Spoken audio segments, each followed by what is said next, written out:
విషయాన్ని డివియేట్ చేయడానికి, లడ్డు విషయాన్ని డివియేట్ చేయడానికి, ప్రతి ఒక్కరిని డివియేట్ చేయడానికి అంబటిని వాడేశారు. అంబటి పని అయిపోయింది. ఇప్పుడు బయటకు వచ్చిన మరో ఆయుధం కొడాలి నాని.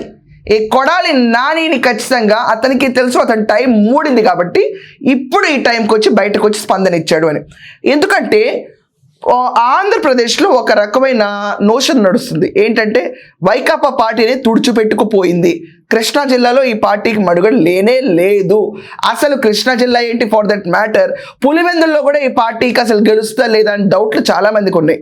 ఎప్పుడో వచ్చే 3 ఏళ్లతో ఎన్నికలకు ఇప్పటి నుంచే బెట్టింగ్లు కూడా వేసుకుంటున్నారు చాలామంది. జగన్మోహన్ రెడ్డి ఓడిపోతాడు పులివెందుల్లో అని చెప్పి. ఇది బయట జరుగుతున్న నాంతున్న వార్తలే నేను చెప్తుంది, కొత్తగా ఏం కాదు.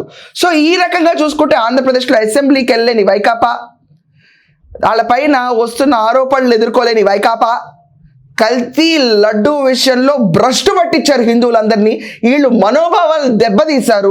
టీటీడీ అన్న సంస్థని అసలు పేరుని ఎంత నాశనం చేశారు వీళ్ళు అని చెప్పి జనాలందరూ మండిపడుతుంటే, కల్తీ లిక్కర్ కుంభకోణంలో రాజ్ కేసిరెడ్డి ప్రధానంగా ఉండి అతనితో నడిపించిన దందాలు, ముడుపుల యుద్ధాలు ఇవన్నీ బయటకు వస్తున్న తరుణంలో అర్జెంటుగా అప్పుడు అంబటిని దింపారు. Ambati was literally a spoil sport.